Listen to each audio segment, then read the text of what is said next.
de sesiones y después de la ponencia magistral del keynote de Renato González.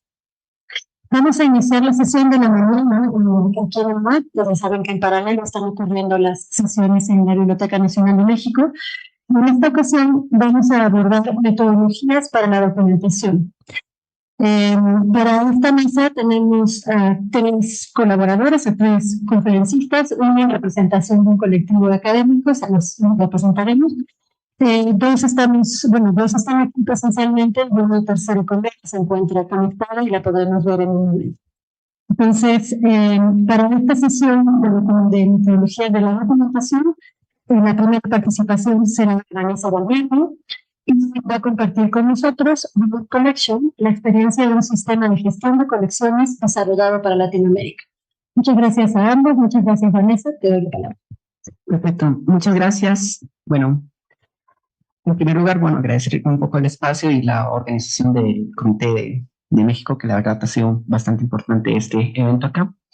Bueno, mi nombre es Vanessa Valverde, yo trabajo en el Instituto Latinoamericano de Museos desde hace 8 años. De hecho, ya hace un mes aproximadamente, mes y medio, he pasado a la dirección del instituto como tal.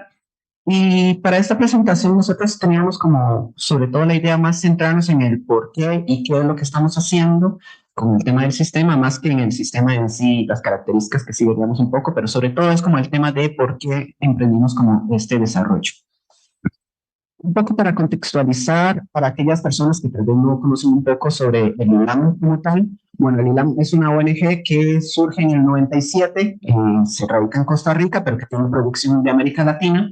Es una organización que surge primero como una fundación creada por académicos de la Universidad Nacional de Costa Rica, que en 1998 es de las organizadoras de lo que se llama la Cumbre de Museos de América, que tenía como eje los museos y comunidades sostenibles, y que es, digamos, como la elaboración de esa cumbre lo que marca sobre todo nuestras áreas de trabajo desde entonces. Entonces, bueno, ya tenemos unos 25 años de estar trabajando en el área de museología.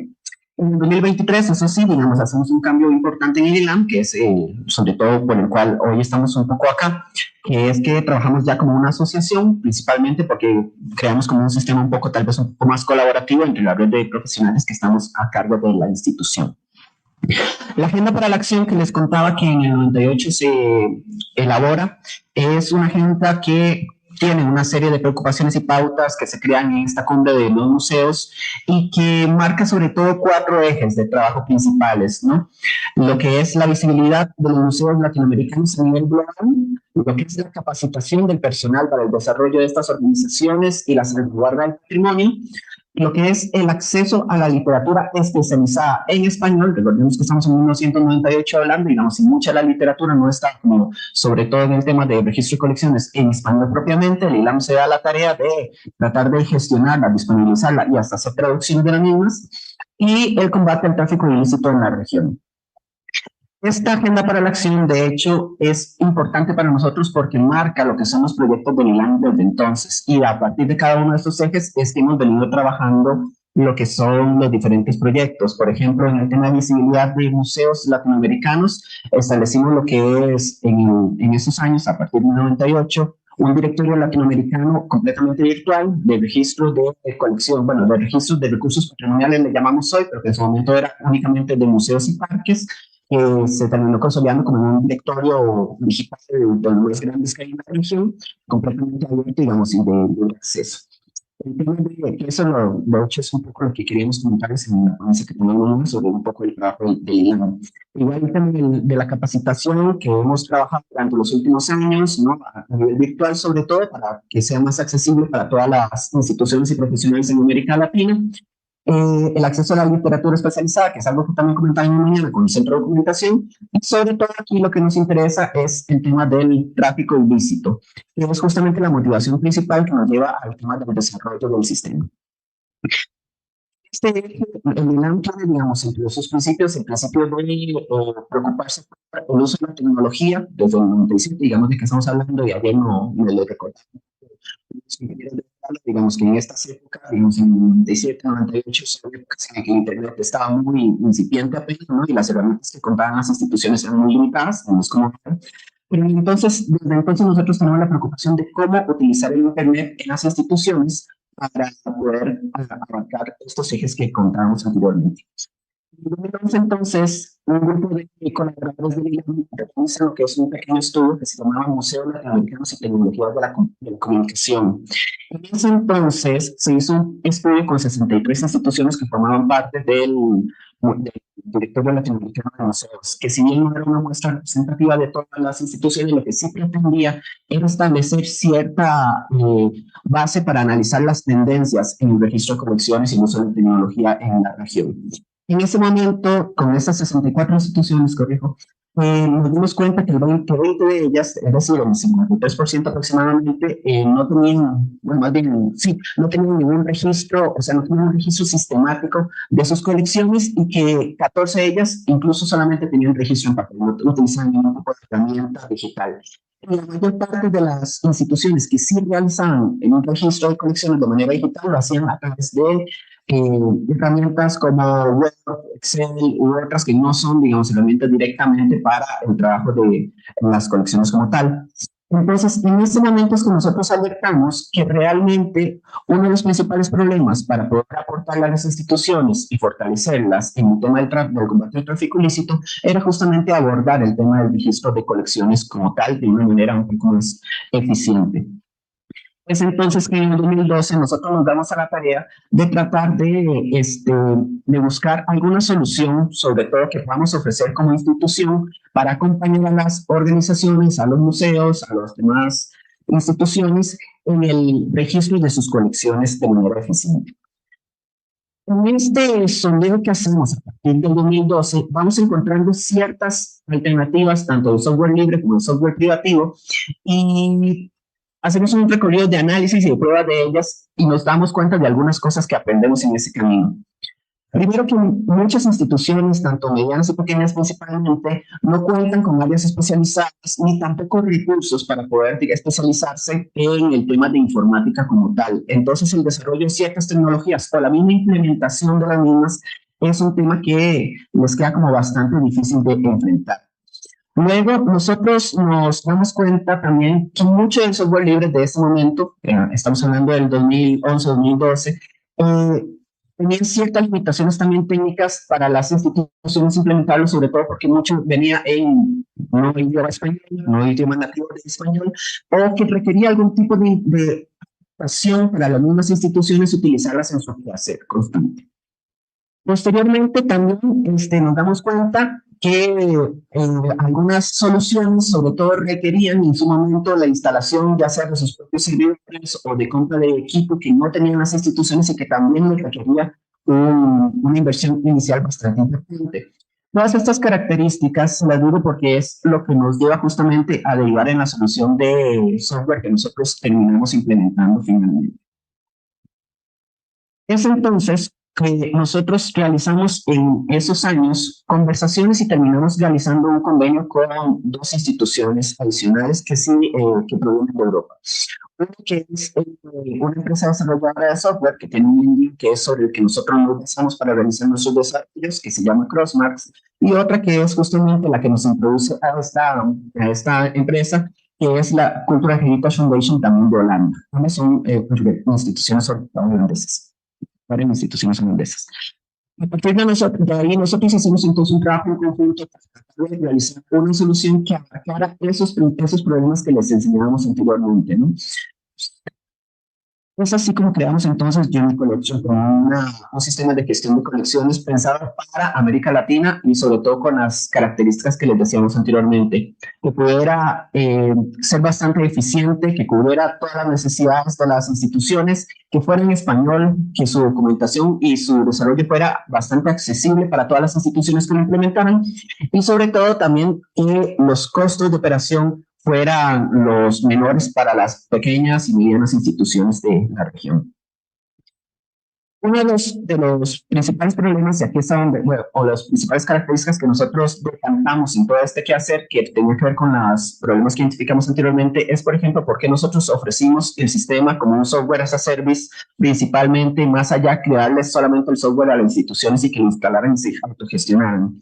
Es porque nosotros entonces vimos que era tal vez la solución que era para más viable para las pequeñas y medianas instituciones en el tema de gestionar sus colecciones. ¿Por qué? Porque no requieren entonces de equipos especializados en informática que les hagan las instalaciones, los mantenimientos, las adaptaciones, sino que todo lo que es la administración del mantenimiento, de los respaldos, de la seguridad, de las incluso innovaciones que se van dando durante estos 8 años que tenemos de estar funcionando, corren por cuenta de nosotros, ¿verdad? Y están como incluidos en el servicio que tratamos de dar.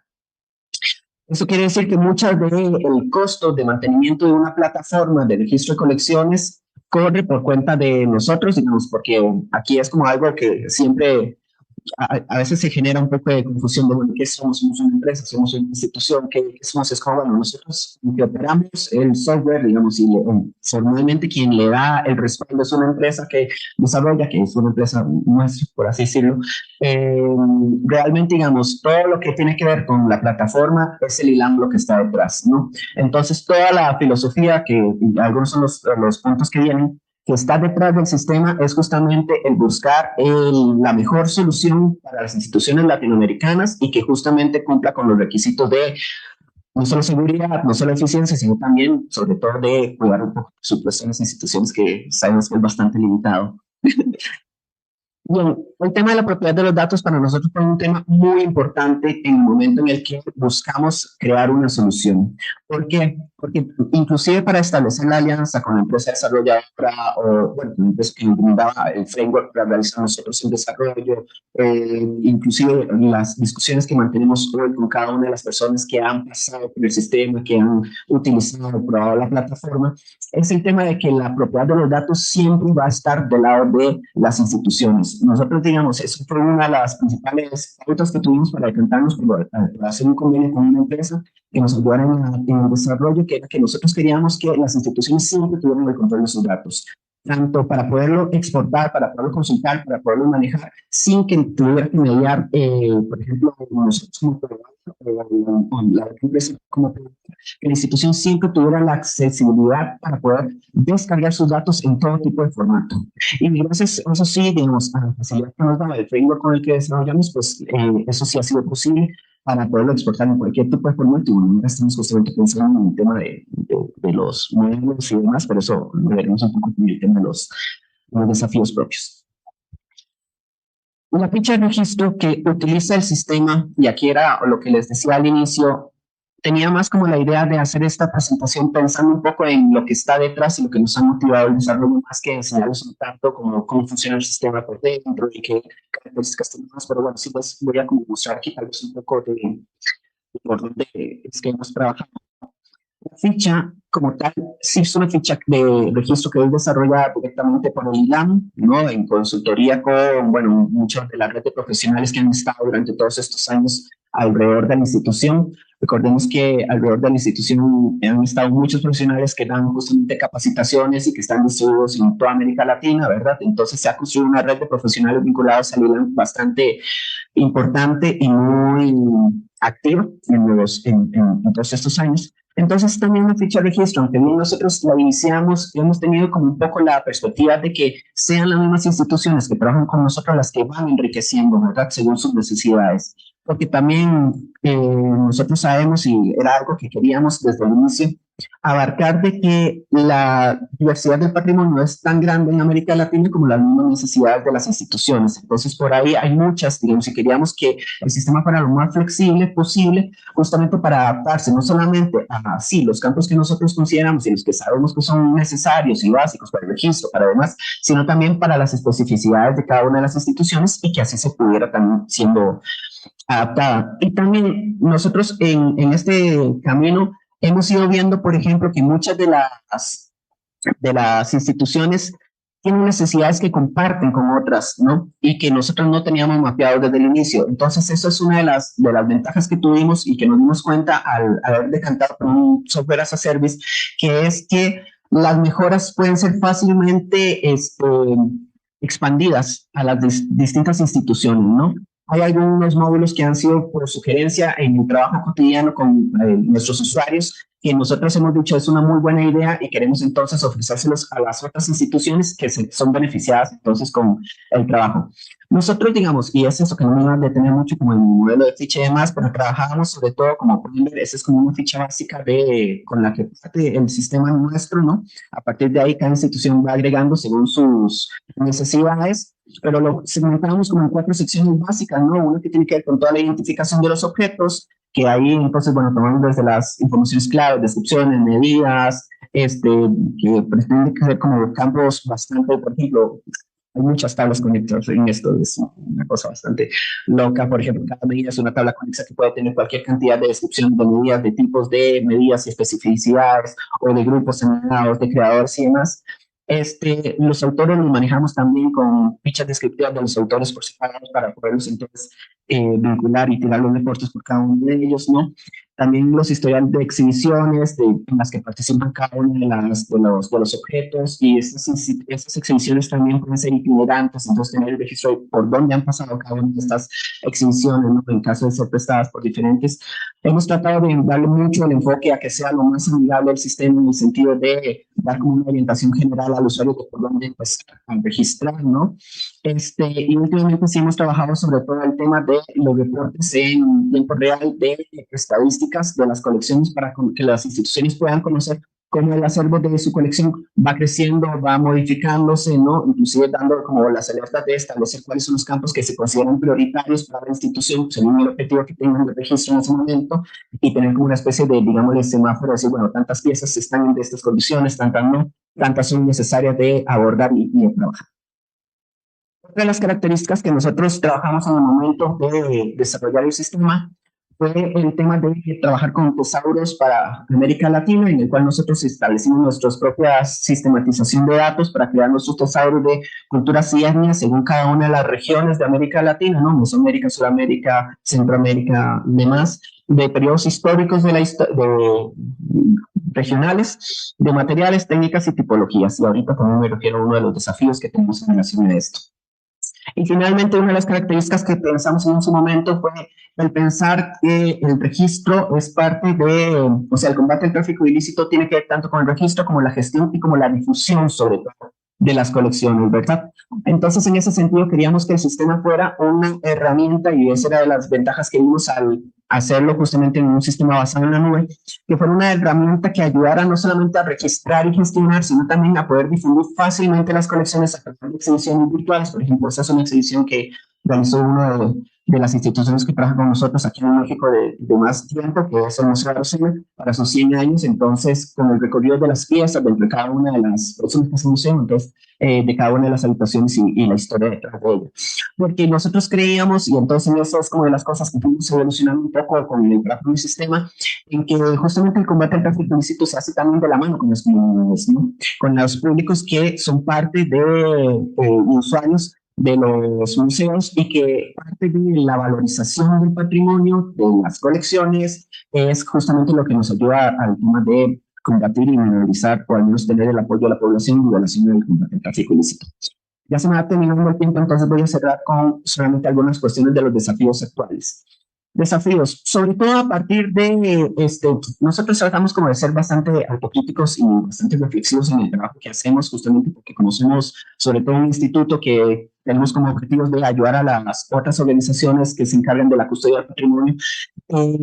Establecemos los objetivos y vemos si funciona o no funciona, o si estamos trabajando por la vía correcta, ¿no? No estamos como casados sin una idea y siempre estamos como abiertos a seguir dialogando y pensando. Entonces, sobre todo en los últimos años hemos pensado un poco en, y a partir del CIDOC pasado, sobre todo, en el tema de, bueno, nuestro sistema se ha venido fortaleciendo, ha venido trabajando, está en una versión estable, está siendo bastante funcional en diferentes países y ha tenido como algunos logros, pero sobre todo, no es algo que en el taller del CRM del fin de semana hablábamos y me dejó pensando, porque inclusive me hacía gracia que George usaba una frase que yo el día anterior le conté a Claudio, es que nosotros veníamos siendo hasta en cierto momento una pequeña isla, ¿no? Nuestro sistema viene como fortaleciéndose y todo, pero viene trabajando como un poco aislado en algunos temas. Entonces, a partir del CIDOC pasado y en y como el del CRM, venimos como reflexionando un poco, bueno, nosotros cómo hacemos para empezar a implementar el tema de la interoperabilidad. Gracias. Y sobre todo, digamos, el tema de, bueno, el manejo de modelos de estándares para poder entonces empezar a establecer esos puentes de esta isla, esos puentes en la comunicación con los demás esfuerzos que se están haciendo en la región. Posteriormente, y que tiene que ver con esto también es el tema de que nosotros hemos trabajado con nuestros tesauros, y ahorita estamos pensando en todo, bueno, nosotros cómo hacemos para vincular nuestros modelos de vocabularios controlados con otros modelos, ¿no? Un poco, por ejemplo, hemos venido trabajando esto en conocer cuáles son nuestras equivalencias a tesauros como el de la Getty o a tesauros, digamos, regionales que están disponibles. Y posterior, y ya últimamente, ya con esto cierro, digamos, el tema de que hemos estado justamente analizando, bueno, nosotros como institución, como el UNAM, desde el 97 hasta el día de hoy, muchos de nuestros programas los hemos manejado con open source directamente, ¿no? Tanto el de las capacitaciones como el de el directorio en su momento, sitio de difusión de noticias y demás. Y hoy entonces estamos pensando, bueno, en el tema del sistema de gestión de colecciones que venimos trabajando, ¿qué modelo puede ser como el más viable para nosotros? Digamos, también volver un poco al tema del open source, en qué proyectos, en qué sí, en qué no, digamos, y qué nos puede garantizar. Entonces son como las discusiones que tenemos en este momento a raíz del sistema y bueno, eso sería todo. Cualquier cosa, si quieren conocer un poco más de nosotros, estos son como nuestros contactos. Muchas gracias. Bueno, gracias.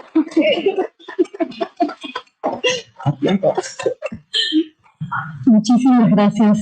Y comparto del trabajo que ha hecho VANESSA y el INAM todos estos años. Para quienes no lo conocen, en Latinoamérica ha sido una vía importante de comunicación, sobre todo ante extravío o daño de piezas en la web, y se ha ido fortaleciendo mucho. Entonces, tal vez le falta alcance porque nos falta dialogar aún más a los museos y a las áreas que construyamos algún tipo de acervo, pero creo que ha sido una iniciativa que ha ayudado mucho y también en la profesionalización de los trabajadores de los museos o de los trabajadores que gestionan repositorios, porque efectivamente nos falta y es algo que también he salido varias veces en los meses.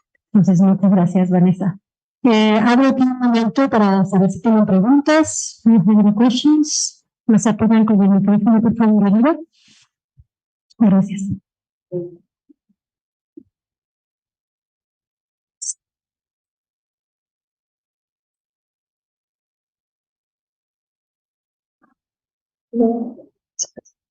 Muchas gracias, Vanessa, por la presentación.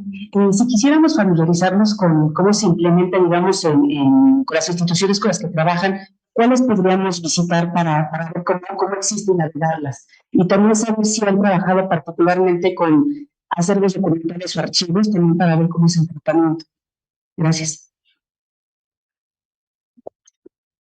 Por ejemplo, ahorita, de hecho, es de las cosas que estamos trabajando con el Museo Casa Rosena, que es como de estamos incluso entonces ahorita de firmar como un convenio de cooperación de intercambio de tecnología, por así decirlo, ¿no?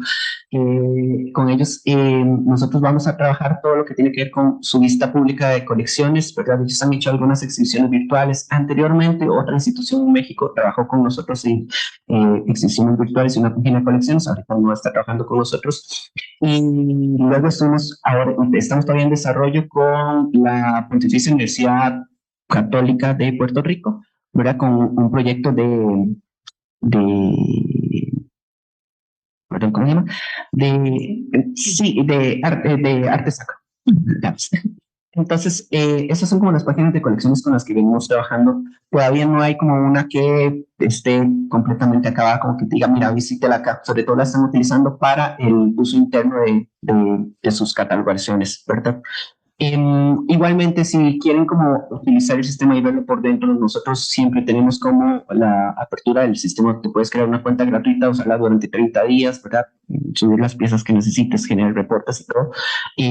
O si alguien está interesado también en cualquier momento, nosotros podemos como agendar una visita y les damos como un recorrido interno. Eso es como lo que nosotros siempre hemos tratado de hacer, es como estar lo más cercano a las instituciones, justamente como para sacar todas las dudas que tengan. El tema de archivos, principalmente hemos trabajado pero en biblioteca, más que archivo, ¿no? Actualmente la biblioteca de la Corte Interamericana de Derechos Humanos tiene un sistema nuestro basado en UniqueCollection, pero con un módulo especial, digamos, para la gestión de consultas y préstamos bibliotecarios. Entonces es como más la experiencia por ahí por donde tenemos. Pero ese catálogo en línea de la biblioteca sí está disponible en biblioteca.corteidh.or.cr. Ese sí los puedes ver. ¿Alguien más que me está haciendo una pregunta?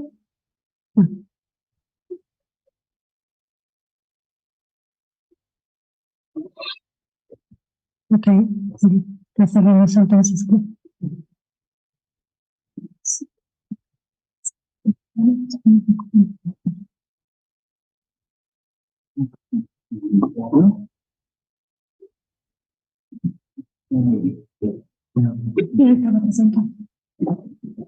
Bueno, muchísimas gracias. Vamos a continuar igual como les he dicho en las otras sesiones. Si tienen más preguntas, conforme vamos avanzando, también con nuestra ponente que va a participar ahora y con Alexandra al final, pues estamos todos aquí para contestarlas. Vamos a continuar con Ana. Ana está conectada, ya la ven con nosotros. Ay, Ana,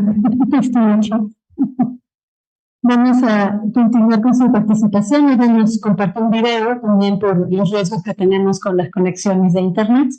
Entonces, Samuel está aquí presente, bueno, está aquí virtualmente en tiempo real con nosotros para contestar las preguntas. La participación de Ana PLUSZYSKA se llama Copyright Status Data to Share or Not to Share. That is the question. Vamos a compartir. The title of my presentation is Copyright Status Data. To share or not to share, that is the question. I want to share with you my research results on copyright status data sharing. And I understand copyright status as the data that provides additional information about an object and translates into the possibility of using a particular copy and digital reproduction of a work. For this research, I studied only Polish public museums and cultural audience. So, of course, I understand that the results represent only a fragment of a broader reality. However, I believe the results from Poland will nevertheless provide an opportunity to discuss the importance of providing copyright status data in global perspective. The purpose of my presentation is to present the perspective of audience and see to what extent museums meet their expectation and needs. I first asked myself what copyright data do museums make available online, and then what copyright data do audience believe should be made available. And in the end, I asked why is it important to know the copyright status of a digitally available work. I will present the results of the empirical research I conducted in 2021-2022 on copyright management practices for collections in public museums. I conducted the study as a part of a larger project entitled Copyright Management in Public Museums. The research has been supported by a grant from the Priority Research Area Heritage under the Strategic Program Excellence Initiative at Jagiellonian University in Poland. From November 2021 to February 2022, I conducted 11 in-depth interviews with employees of public museums. At the 10th of February and March 2022, I conducted 2 online surveys. One engaged museum employees, and out of 378 institutions, 56 completed the survey. And the second survey was aimed at the audience, and it was completed by 331 people, most of whom were between 18 and 45 years old. I conducted survey simultaneously among museum employees and audience, and phrasing some question is such a way that I could compare museum activities and audience opinions about these activities. I found especially it interesting to compare information on who museums are trying to reach by making digitized collection available online, and for what purposes audience most often use the digital museum collections. The survey revealed that for museums, important target audience are students, researchers and research institutions, educators and educational institutions, and finally, museum employees and other museums. In turn, and this is what the slide shows here, audience use digital museums collection primarily for self-education and information purposes. Teaching, research, and scholarly purposes, as well as those related to the work of museum employees or school assignment, were mentioned, but only by 1 in 3 respondents. Moreover, let us notice that audience also use museums' digital resources for personal use and for creativity work. When it comes to data sharing, I noticed interesting correlation as well. My research shows that the basic data is crucial for both institutions and audience. And these are the name of the author, the title of the work, the time and place of creation of the work, but also the material technique of its productions. Discrepancies can be observed in the importance of information related to copyright issues. According to the respondents, information on whether work is in the public domain is important.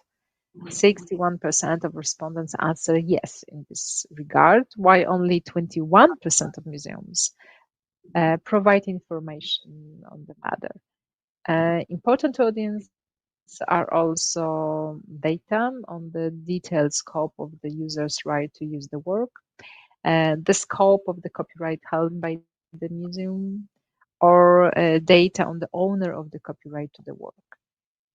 Meanwhile, only 7% of museums report on user rights, 14% on the scope of the museum's right, and 18% share information on who owns the copyright to the work. Interestingly, audience rate the importance of copyright status data differently from museums.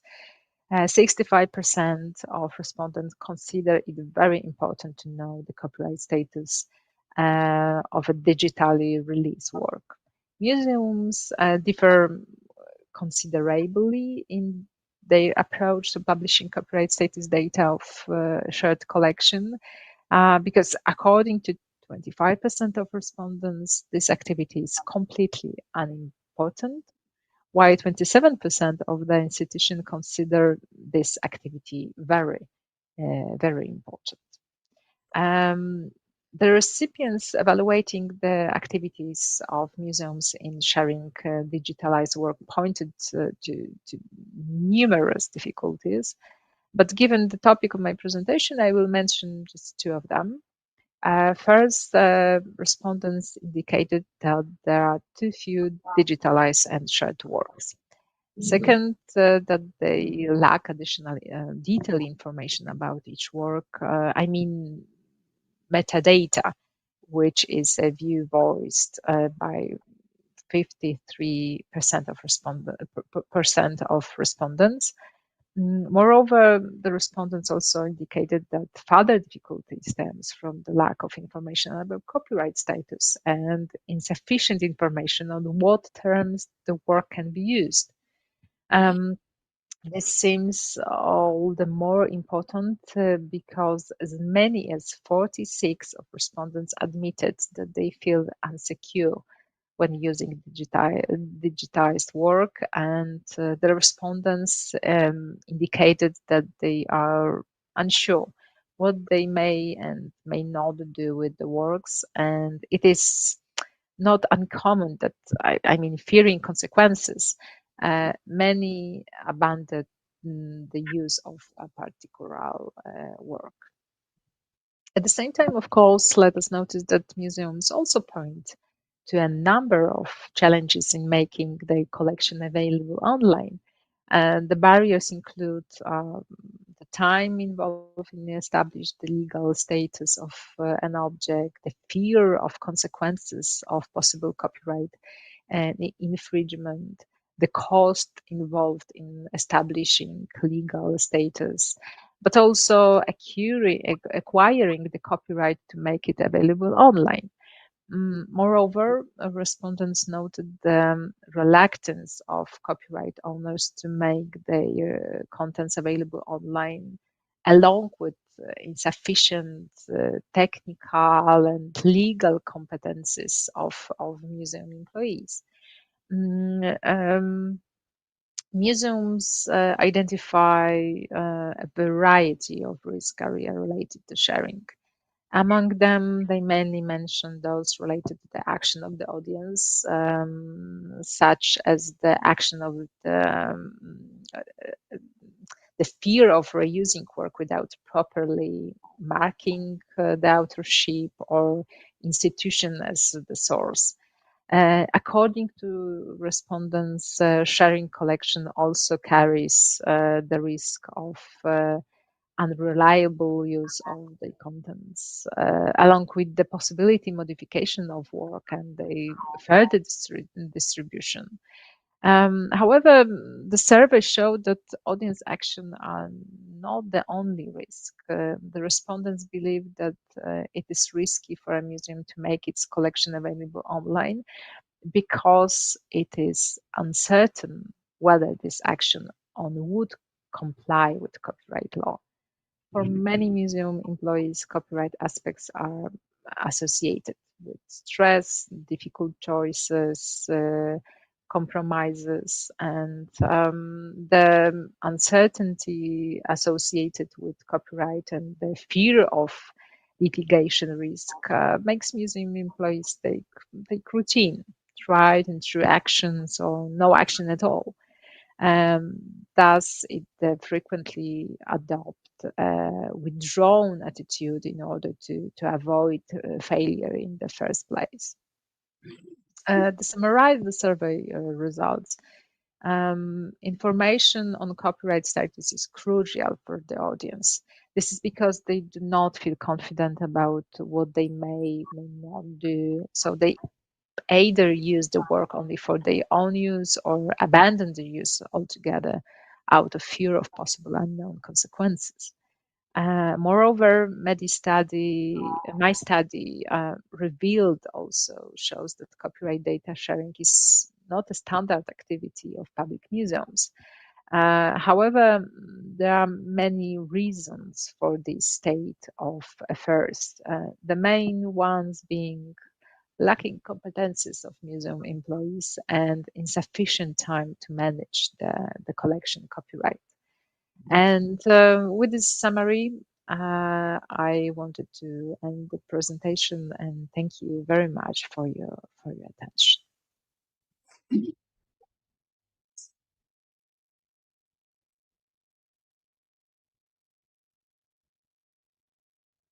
Muchas gracias. Igual, creo que la problemática de derechos de copyright para la información que queremos hacer pública es generalizada. Entonces, no sé si pueden ponerla para que la vean e invitar a los presentes si quieren hacerle alguna pregunta. Do you have any question?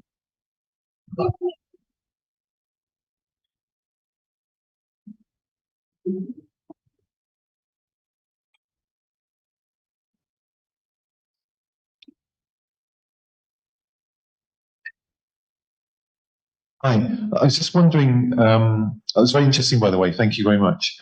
I was just interested whether you have any examples of museums actually being sued for breach of copyright. Thank you very much for the question. I hope you hear me because unfortunately I have some problems with the internet. I made a research and it wasn't with any examples, but right now I'm in in the research journey, and of course I have many institution museum, especially national institution, which they have many problems, but also they are very open to manage their copyright, not only to the works but also copyright their employees. So the problem of management of intellectual property is more bigger than my research I present today. But for example, national institution, national museums in Poland, National Museum in Krakow, in Warsaw, in Szczecin, in Poznań, there is many institutions which try to manage the copyright management. But there's no examples of anybody actually being taken to court. Excuse me, could you repeat, because I'm not sure if I hear. So you haven't got any examples of any museum actually being taken to court? No, unfortunately, no. This the research was I made yesterday. It was analyzed research. It was so I don't have exactly one or two examples. Okay. Just an anecdote for you. I know a keeper who his policy was put it onto the internet, and if someone complains, take it down, because it's so expensive to take anybody's court for anything nowadays that actually that's a better policy. In Poland, we have a little bit more big problem. Most national institutions, they don't have any strategy or politic about copyright management.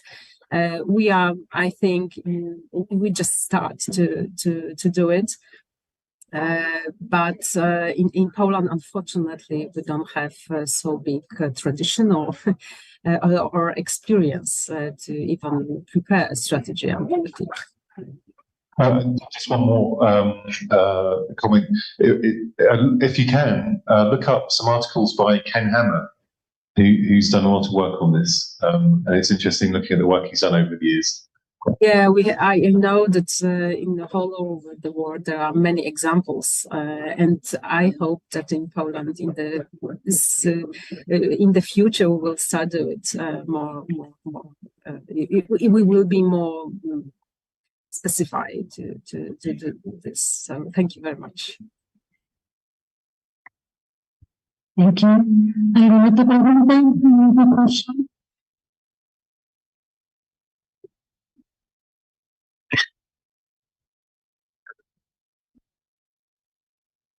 Okay. Thank you very much, Anna. Thank you all. We will have the session. Please stay with us. Thank you. Vamos a continuar con la sesión, con nuestra última presentación de esta sesión de metodologías para la documentación. Y en esta ocasión nos comparten una propuesta, un trabajo desde Portugal. Lo presenta Alexander Matos y es un trabajo colectivo, como decía al inicio de la sesión, a cargo de Carvalho, País, Cabral, Díaz, Vergel, Duta y Zimmerman. Ellos prepararon esta presentación que, como les comento, también comparte Alexander Matos, que se llama Cataloguing, Researching, Visualizing and Communicating the azulejo en Portugal. Entonces, le damos la palabra en cuanto esté listo. Muchas gracias, Alexander. Is this one or no? No, I need to. No, you can open. Yeah, yeah. Share. Okay, and oh, control this one. Yeah.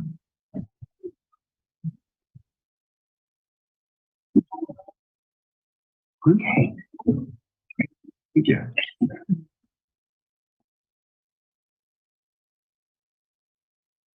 Okay, thank you. Acerca un poquito el micrófono. Sí, Perdón. no problema.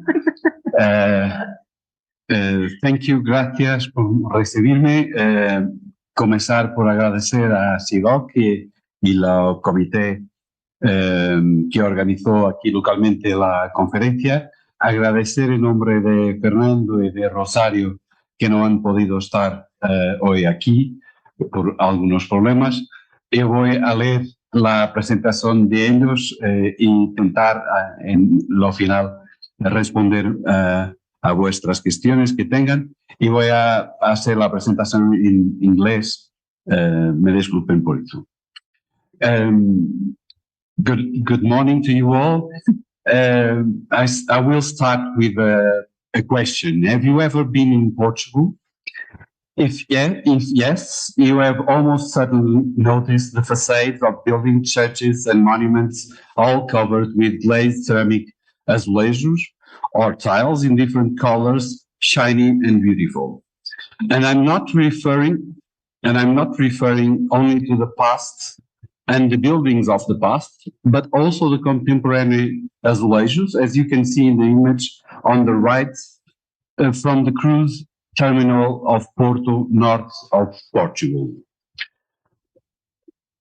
Here we can find a timeline of Portuguese tile work. I will talk about this later. But when I talk about azulejos, I'm talking about these glazed ceramic pieces, usually with a square shape, but they also can also have other shapes and can be painted using different techniques. In this image, you can see patterns. But azulejos can tell a story. Religious stories are in churches or chapels, as in the case of this Annunciation, or of these two episodes of the slaughter of the innocents and flight to Egypt. In palaces, the stories change and the azulejos depict gardens or hunting scenes, as well as mythologic stories. However, pattern azulejos always alternated or coexisted with figurative ones. In fact, they are one of the most common azulejos types in the country and were easily produced precisely because they result from a standardized production technique. They are similar and only reveal their full decorative effect once applied, covering vast walls, combining different patterns and frames, as you can see in this image with 17th century patterns. In the mid-19th century, pattern azulejos were applied on facades.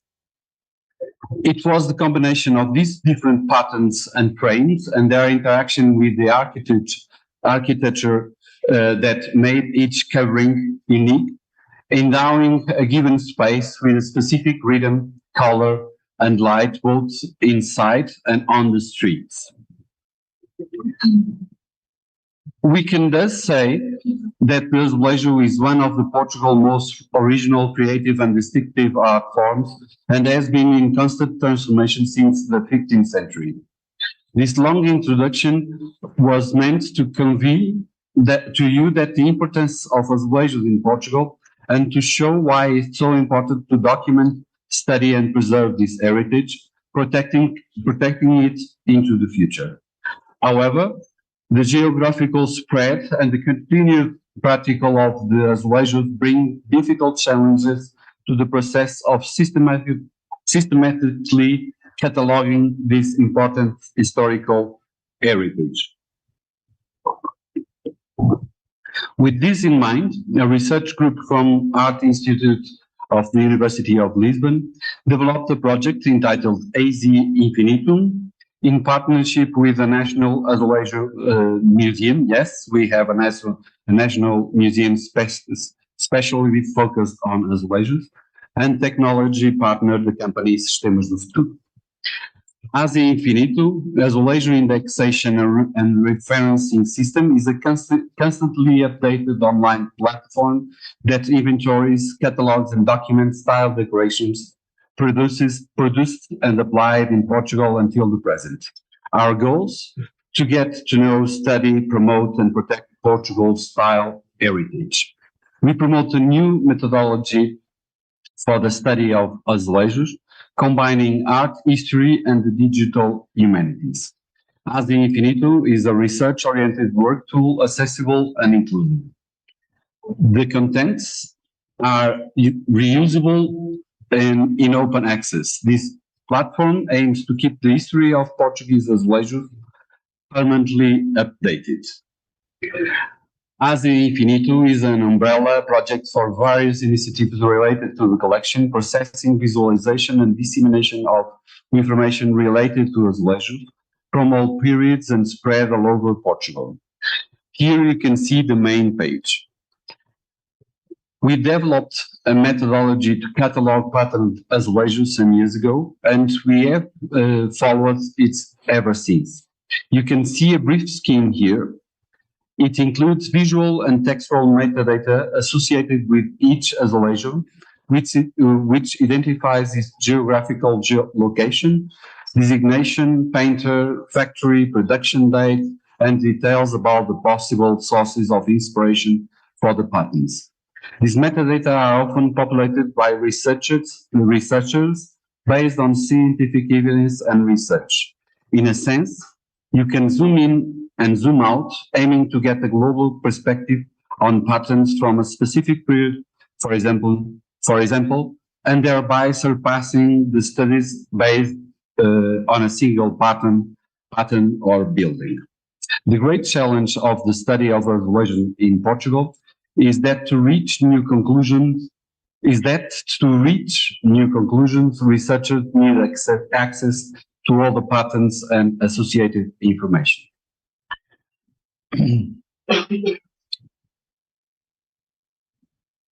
The photographs of azulejos and the metadata cataloged in the AZ Infinito portal are open to the public for exploration, search, and study. This allows the user to search the catalog in two ways. First, using text through the metadata associated with each azulejo record. You have the boxes and you can do a search for different parameters. A second alternative is a visual search. A notable innovation of the AZ Infinito project is the use of the VGG image search engine, VISE, software, a computer vision-based tool for the automatic matching of azulejos and the improvement of the cataloging process, developed by the Visual Geometric Group of the University of Oxford. Let's try an experience. Can you find this pattern in a collection of thousands of azulejos patterns as shown on the right? In fact, the task of processing, analyzing, and cataloging a huge number of geographical distributed azulejo patterns is a challenging task for an individual researcher or even for a team of art historians relying solely on manual computerization and observations, and a time-consuming task and error problem.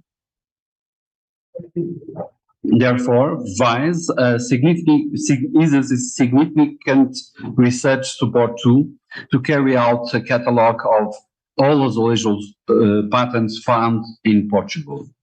So returning to the question, can you find this pattern in a collection of thousands of azulejo patterns?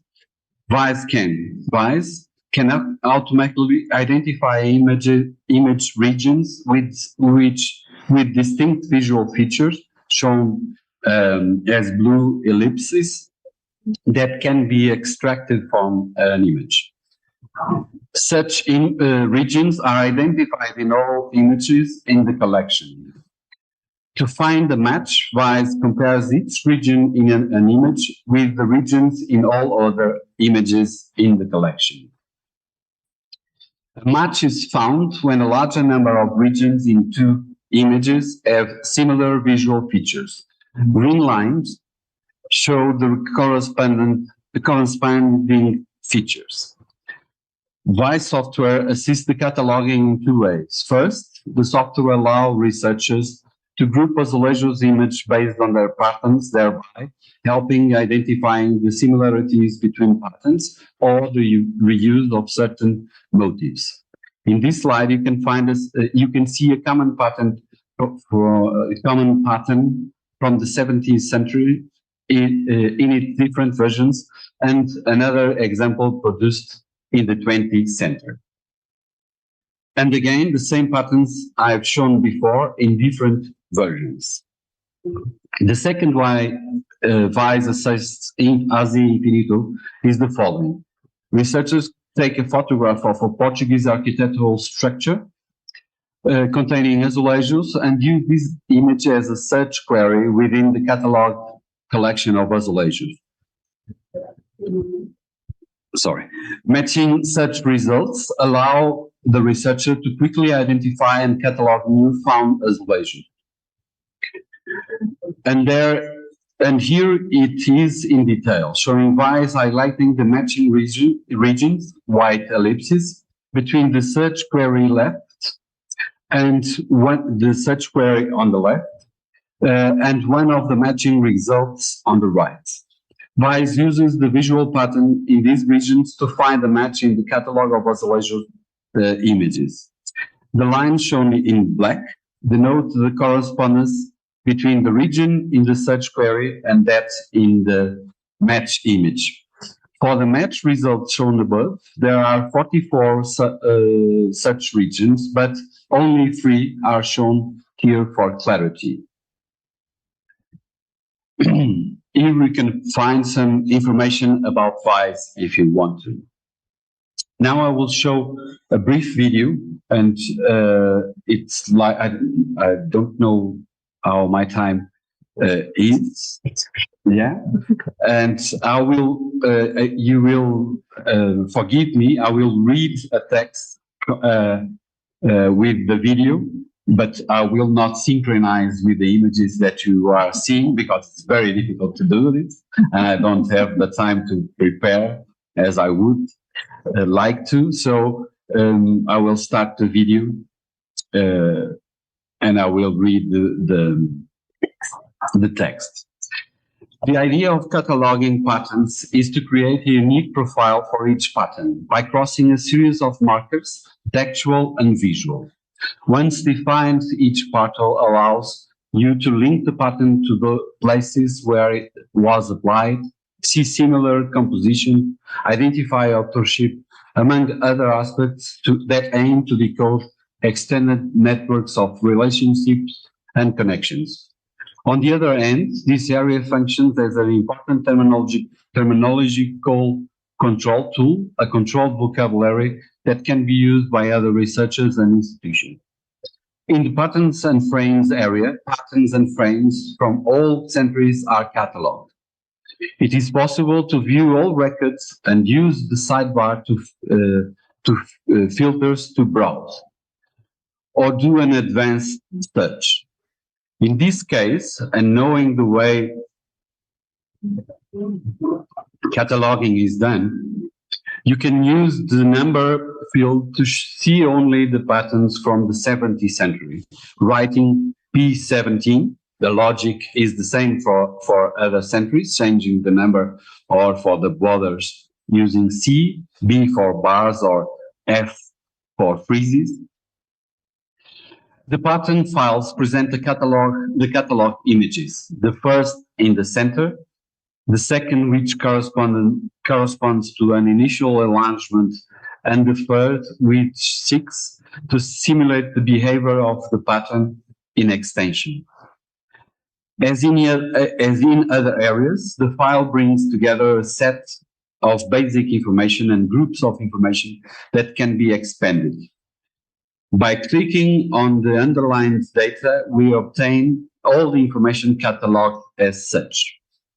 For example, patterns that only have a center and a connecting element. It is also possible to view other patterns that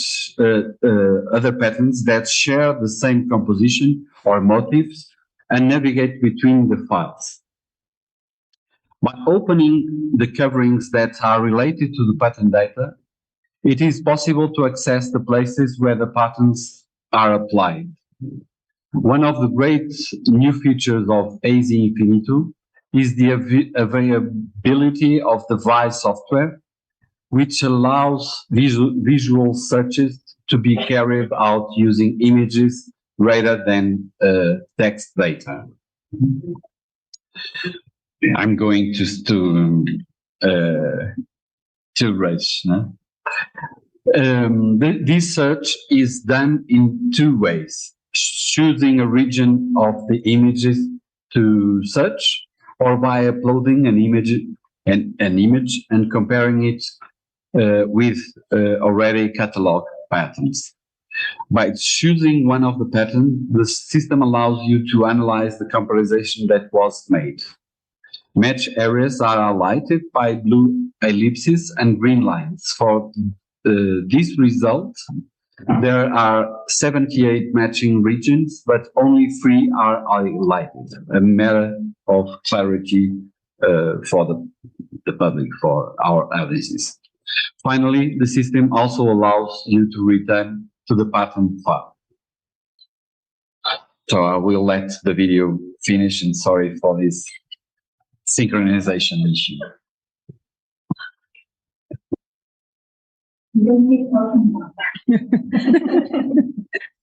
Yeah, this is the part that you can look into the search by the images. And you can choose a part of the images and see related patterns.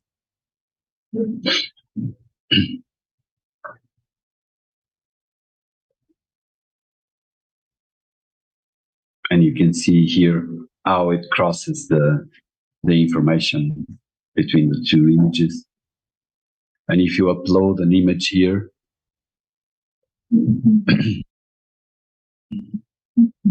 from a specific place with the tiles, with the layers, you will see the matches that the system finds in the catalog isolations. And if you choose one, you will see its identification and all the crossing lines that help us to identify the specific tiles that we found on this specific image.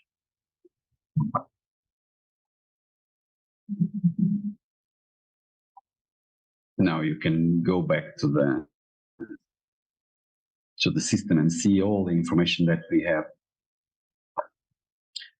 about this specific pattern of azulejos, with a lot of information around related tiles, related patterns, related dates, a lot of information that is cataloged by everyone on this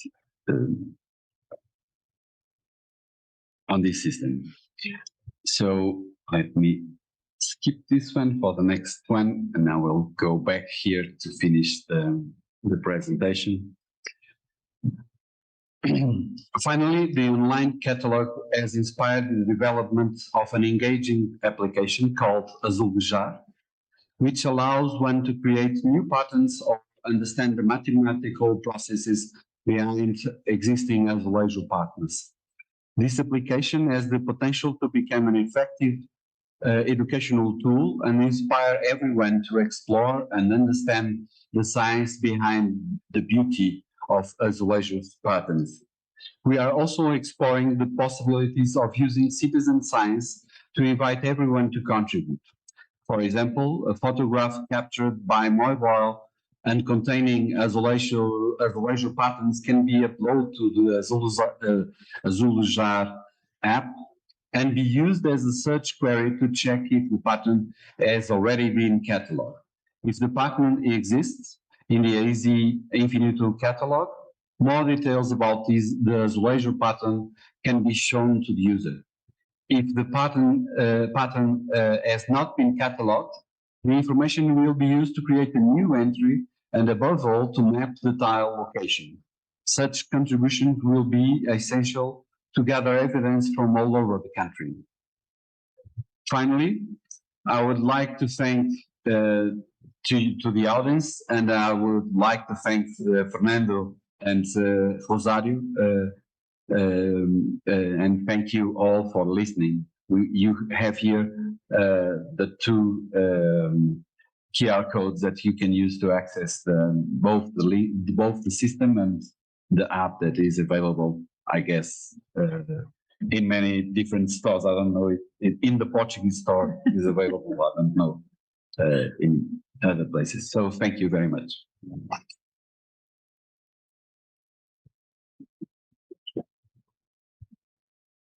Muchísimas gracias. Nuevamente, si gustan hacer alguna pregunta a Alexandre, a Ana o a Vanessa. Tenemos además preguntas en el canal de YouTube, entonces,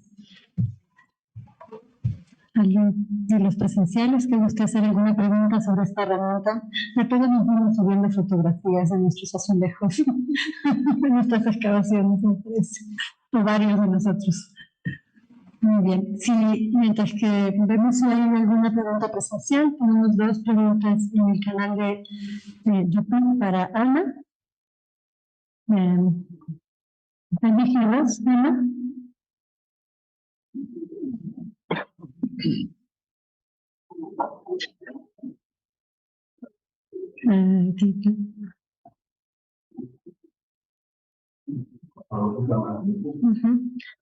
Ana, can you hear us?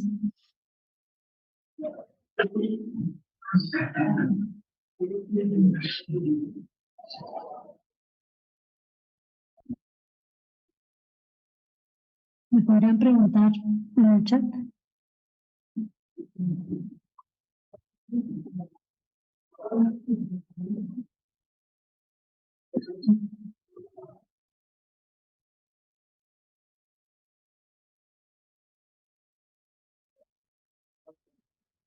Hope I hear you right now. Thank you.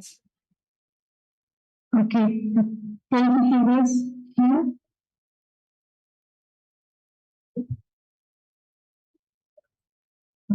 Yes.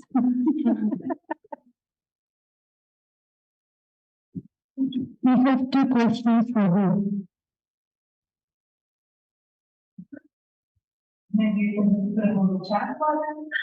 Sería allá arriba. Pero si no me está escuchando. We have two questions in the chat. Creo que ya las dio.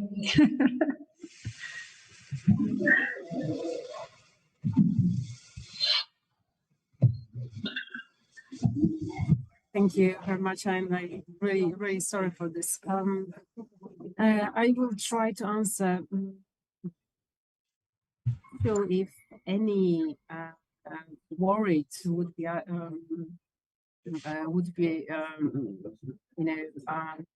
be clear published copyright information, because the problem is the museum. Sometimes they are very they are not sure what copyright, what's this copyright status is of this work, and the problem is that if they are not sure, they don't want to risk, and then they don't want to publish any information about copyright. So it's not only simply published, but sometimes we have to take a step forward. We have to, first of all, think about copyright and think if we can. And the problem is that, especially in Poland, we have many works without simply information about copyright. We have problem to contact with the authors or with any other institution who have a copyright to this work, because in Poland, most of all, when museums buy a work, they just buy just a work without copyright. So just really for the last few years, many museums think about copyrights, and right now, of course, when they buy new work to the collection, they think about copyright as well. But before that, especially during the Second War, we have many works without information about copyright. So this is a problem, not only about information about the copyright. Second, I see the second question on the.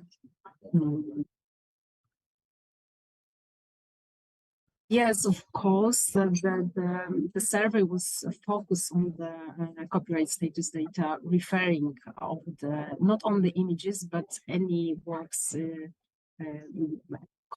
any collections. But right now, I have a bigger research, and I'm thinking also about intellectual property in museum, not only about collection, about copyright to collection, but also copyright to employees' work,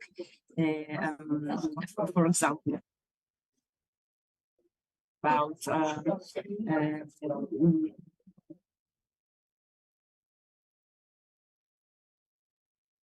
sorry, but also about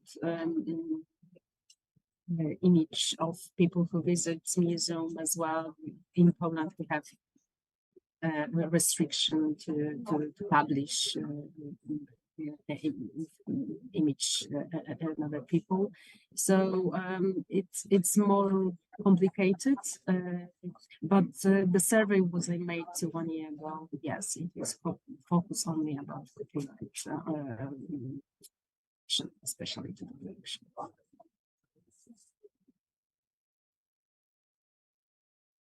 Thank you. I hope I answered the questions. If I said we have to specify, just please let me know.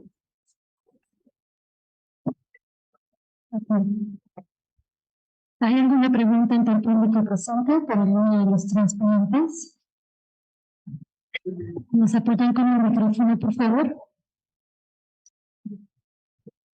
Bueno, gracias y felicidades a los tres. Mi pregunta es para Alexander. Gracias por tu compartirnos, está muy bonito el proyecto.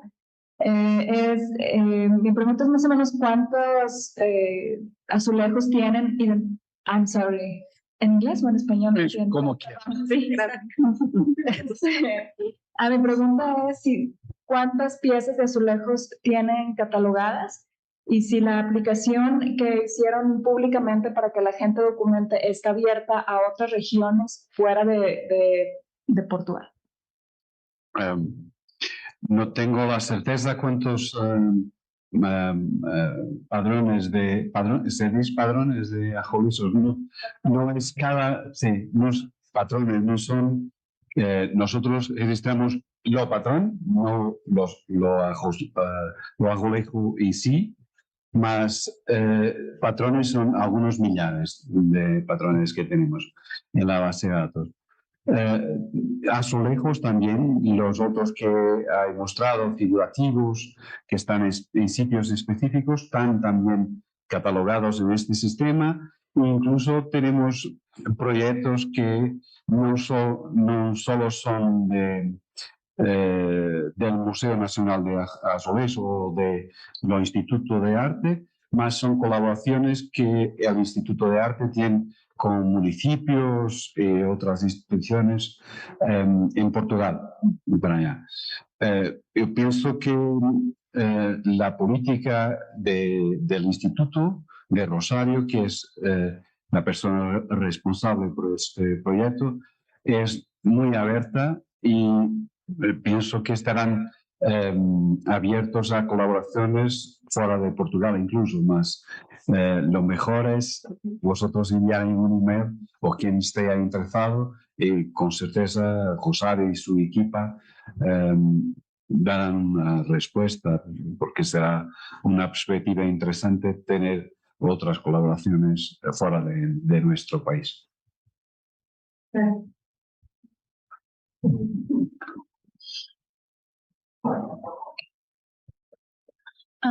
Thank you for the presentation. I have a question, sorry, about the last part to Alexandra. You said that the system will allow people to upload the photos of the tiles, and if the tile is not in the catalog, it will add as a new one. And I have a question.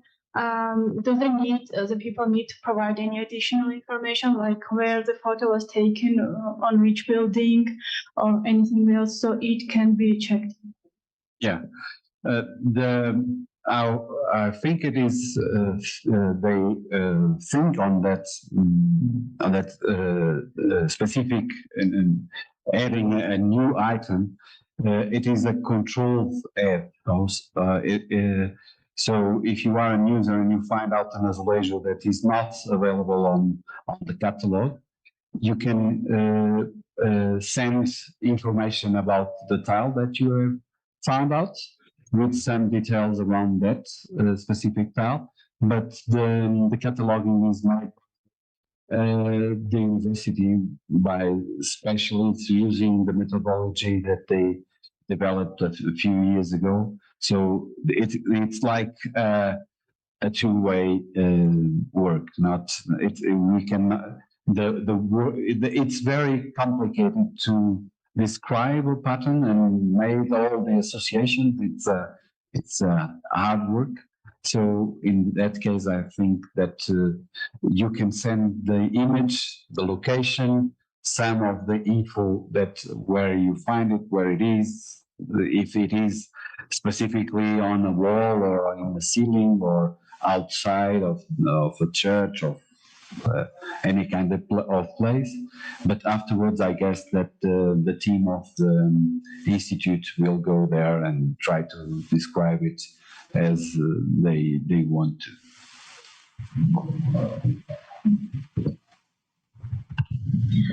Muchas gracias. ¿Alguna otra pregunta antes de concluir la sesión? Aquí en el centro, por favor. Gracias.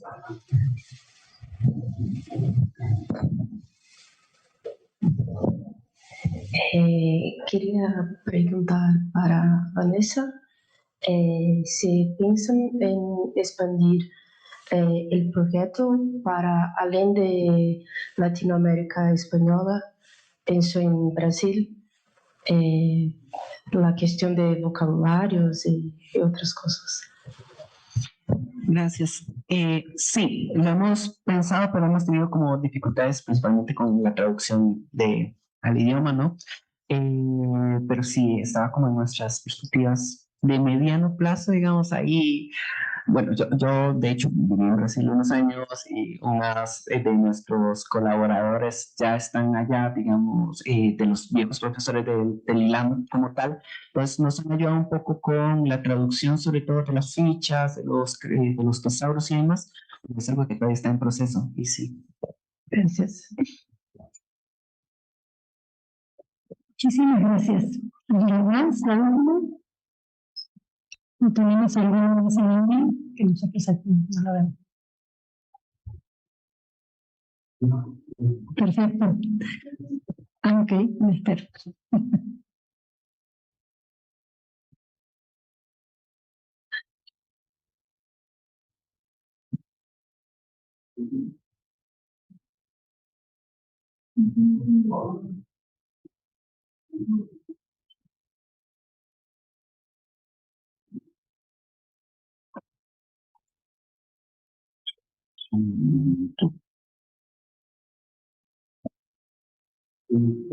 Claro, gracias. Ok, de Ana Álvarez para Alexandra. Muy interesante, hace un tiempo, seguro que desde España se puede contribuir al conocimiento. La pregunta, mandó su pregunta en inglés, más bien para Ana, pero ya la contestó. Y la persona también, o sea, más bien es un comentario, nos pregunta que se puede contribuir muchísimo al conocimiento desde España con esta plataforma. Y en el caso de la persona que también le contestó Ana, agradece la respuesta y dice, of course, copyright uncertain, but I still have answers. Ambas personas que envían sus preguntas agradecen las respuestas. Bueno, entonces con estos comentarios concluimos esta sesión matutina del tercer día de CIDOC México. Los invitamos a las 3 horas a la sesión Identidad de colonización y de colonialidades. Conversation and the communities. Una noción es que a las 13 horas, a las 14:30 horas, se tomará la foto grupal fuera del MAC, ya antes de la comida. Entonces, les pedimos a todas y todos que estén listos para la foto grupal, justo antes de la comida, después de la sesión de las 13 horas. Muchísimas gracias y tenemos unos minutitos antes de la siguiente mesa. Buenas tardes.